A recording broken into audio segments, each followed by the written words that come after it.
Hey, Faith kids and families, hope you are well. Um, I'm up here in the mountains and I want to talk to you today about one of the stories that we just read in Mark's Gospel. Um, Thinking about stories of Jesus and so much we have to learn. This particular story happened just after another story, which was one of the most amazing stories in the Bible where Jesus is out with his disciples and it's a very lonely place and there's like tons of people that came out to listen to him teach, and it gets late in the day and everyone's hungry. Remember this story? And Jesus ends up feeding like at least 5,000 people, maybe 10,000 people with just a few loaves of bread and some fish. And so this has just happened, and then Jesus sends the disciples to go back across the lake in their boat. Remember, some of these guys were fishermen, and so they had these boats, and so he sends them to go back across the lake in their boat. And I'm actually here at a lake, Lake Tahoe, which I know some of you have been at before. Isn't that amazing? This is a place called Zephyr Point, or some of you have been. We come here as a church actually every fall, and it's just a beautiful spot. And I want to read to you this story of what happens here in this encounter on the lake. So let me read it to you, and if you want to read along, I would encourage you to. It's in Mark chapter 6, beginning with verse 45. And sorry about the phone here. Don't have a place to put it here up here in the mountains. But let me read you this. It's a short story. What happens after? Remember what happened just after the feeding of the 5,000 people. Mark tells us, immediately Jesus made his disciples get into a boat and go on ahead to the other side, to Bethsaida, which is a city. Well, he dismissed the crowd. After saying farewell to them, he went up on the mountain to pray. When evening came, the boat was out on the sea, and he was alone on the land. When he saw that they were straining at the oars against an adverse wind, it means like a really strong wind, he came towards them early in the morning, walking on the sea. He intended to pass by them, but when they saw him walking on the sea, they thought it was a ghost and cried out, for they all saw him and were terrified. But immediately he spoke to them and said, "Take heart, it is I, don't be afraid." Then he got into the boat with them, and the wind ceased, and they were utterly astounded, for they did not understand about the loaves, but their hearts were hardened. So let me just share a couple things about this story. Jesus goes up after he sends them out onto a mountain to pray. I don't know what he was praying about. Maybe he was thanking God for what God had done, and maybe for direction. We don't know, but he was praying to his Father. And I kind of picture it like this, like up high on the mountain over the lake, so he could see across the lake. And if there was a boat going across the lake right there, I could watch it for a long way.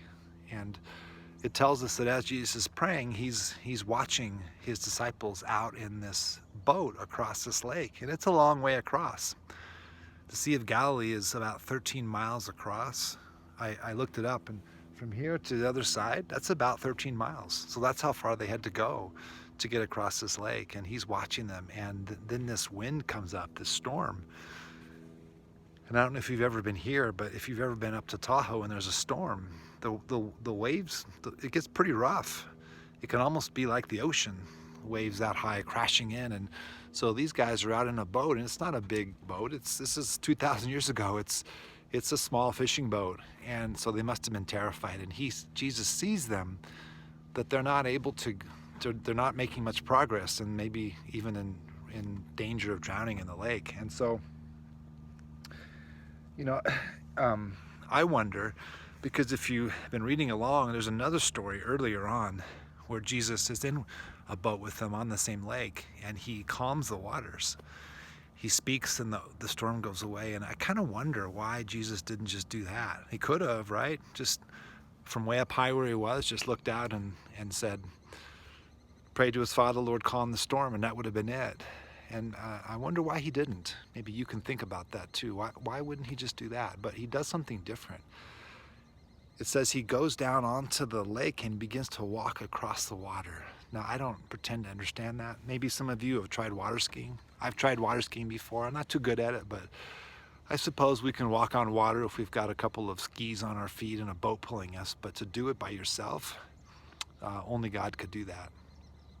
And so Jesus is out there walking on the water, and Mark tells us that he intends to pass by, which is really strange to me. I don't think I ever noticed that before in this story. You think he's going out there to rescue them, but we're told that he's just going to walk by them all the way across the lake, get there ahead of him perhaps, and surprise them. Hey, I made it. How'd you get here? And I wonder, there's a lot of things I wonder about this story. I wonder why Jesus was going to just pass them by. Now, he doesn't pass them by because they see him and they think it's a what? I think he's a ghost. I mean, you would think that too, probably. You're in the middle of a lake in a storm and it's getting to be nighttime and they see this figure and it couldn't be. Who else could it be? No one walks on water. They think it's a ghost, and so they're terrified, really afraid. And that's when Jesus calls out to them and says, take heart, or like, be courageous. It's me, don't be afraid. And he climbs into the boat with them, and as soon as he does, the storm goes away. And we assume they just make their way across the lake the rest of the way.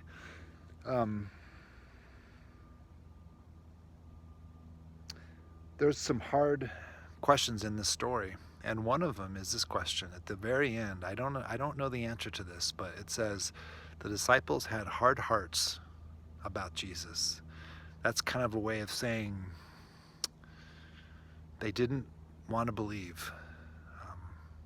They weren't open to who he was, which seems crazy because if I saw someone walk across the water and feed 5,000 people with a couple of fish and some bread, I think I would be really open to who this was. Maybe they were scared. Maybe they were afraid. I don't know. Maybe you can think about that. Why were their hearts hard? But one of the things that this teaches us, and it's been all through, if you've been reading through Mark's gospel or in the gospels, we see that Jesus has authority or power over everything. You know, he has power over sickness. He heals people who are sick. He has power over evil.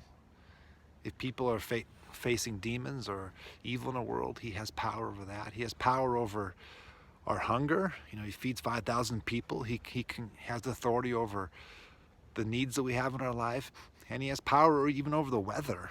He can control the weather. It's clearly this is God. He has authority in our lives. And one of the things I think we can remember from this story and others like it is that when we get into places in this world where we're afraid, we need to remember that Jesus is with us. We may not recognize him, we may not know that he's there, but he's there, and he's watching us. He sees our struggle. I don't know why he sometimes lets us struggle. He does, but he's always with us. And I think his words to us in those times are the same as they were that day. He tells us, take heart, don't be afraid, I'm with you. And there's nothing that you'll ever face in this life that's more powerful than me. And if you trust me, it may be difficult, but I will walk with you through it. It's a great reminder from this story. I'd love it if in your families you would talk today about, you know, look at the story. What's one thing that Jesus teaches you here from the story? And share what you think. Ask your parents or your grandparents, what do they think? What's Jesus teaching you from this story? And then maybe one more question is, where do you need Jesus to show up? Maybe there's some place in your life where you're afraid, and you would really like to know that Jesus is there with you, and that he has power, and that he will not let you be there by yourself. So really good to share this time with you, and I look forward to someday when we can all be up here together, and we won't be able to walk on this lake, but we can go swim in it. It's cold, but we can go swim in it. So Wherever you are, blessings, and know that you are loved. Peace.